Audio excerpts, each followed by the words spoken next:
slides. But this GFP visualization has some kind of effects that must be reproduced when you want to compare directly.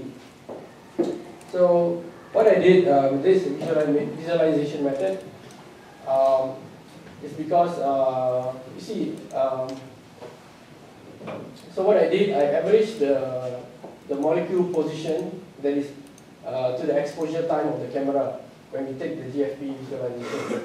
And each molecule opacity is inversely proportional to the frequency occupying a voxel in the simulation at a given exposure time. So it's a very simple approach. So using this approach, you can see that if you just look at the localization of each molecule, it's difficult to reproduce GFP-like GFP microscopy visualization. And over here you can see with this new visualization method, it's almost similar to the GFP visualization. So this is the magnification of this area shown here.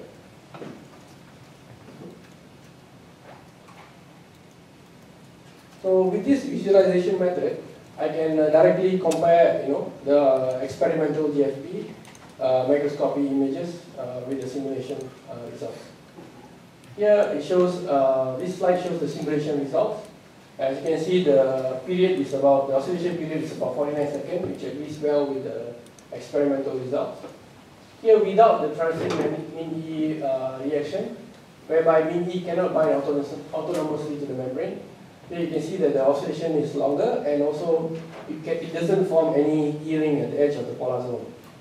So here you can see more clearly, when you look at, this is the experimental results from Shi et al. You can see that in simulation is almost similar to the polar zone formation, and the min-E localization is also similar to the experimental results. And finally, you can see that the E-ring localization is also similar to the experimental results.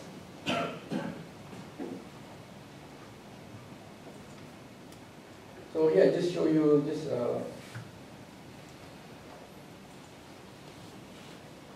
just the simulation, just for a while. Short simulation, the visualization.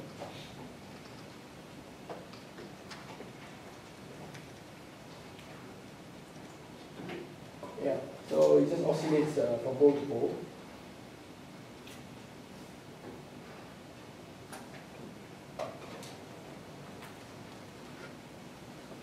So the average period is about 48 seconds.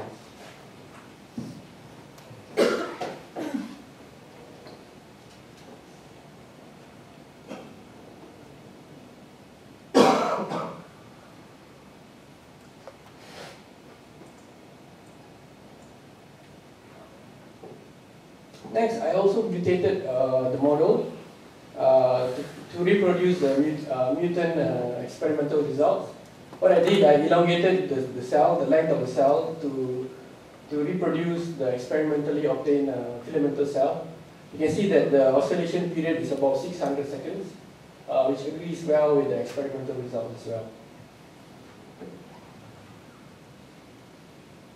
Okay, next, I extended the method to form polymerization. This is just a preliminary results. What I did to reproduce polymerization on the membrane, this method, what it does is that it checks for the morphology, you reproduce the morphology of the polymer by setting the binding angle of each molecule when they bind to form polymers. So over here you can see a double-stranded polymerization of molecules. This is in the lattice space. And I also have, in memory of the simulation, I also have the continuous space polymerization. So this is important to have the continuous space position of the molecules to compare when the polymer is forming. Because without this continuous reference, the polymerization does not take place correctly as expected. So with this polymerization method, I was able to reproduce different kind of morphologies that are found in vivo in the cell. So you can see the helical structure formation and ring structure formation on both rod-shaped cells and also spherical cells. Okay, in summary, I developed a new space spatial simulation method. I call it spatio-site. It allows volume and surface reactions. It can reproduce some of the exploded volume effect. The method has been rigorously validated. And I also developed a new visualization method to allow direct comparison with fluorescent protein localization studies. And a new MIDI model with correct mean wild type and mutant phenotypes was proposed, my method. Thank you.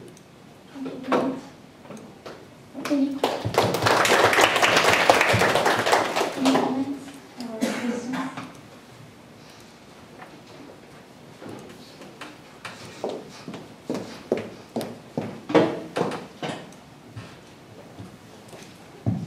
Beautiful talk.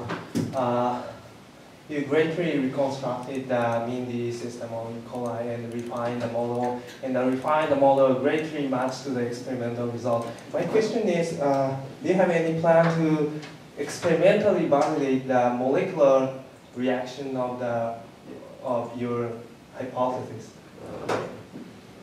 Thank you. The good thing is that after I published these results, right, another group published experimental result that confirms my result. So it was not necessary. So anyway, thanks. Okay, thank you.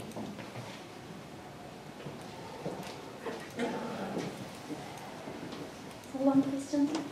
How did you set your hypothesis model of MINDI from your experiment result? From the experiment result? How did you Come up with the idea? Yes. Okay. So, okay, over here, okay, this is okay. So this is the localization, right? Okay, I don't have some of the figures, but if you look at the experimental results, right? Usually, when you look at the MINDI ring, when you look at the MINDI localization, it's always highly concentrated. You know, MINDI is always highly concentrated compared to MINDI. So I just thought that maybe MINDI is able to bind by itself to the membrane instead of MINDI. Because if the concentration are the same, then we can accept the previous model. Because MINDI is bound to MINDI simultaneously. So since MINDI is found more highly concentrated on the earring, so I assume most probably it's because MINDI is able to bind by itself. Yeah, so that's how I can get to the model.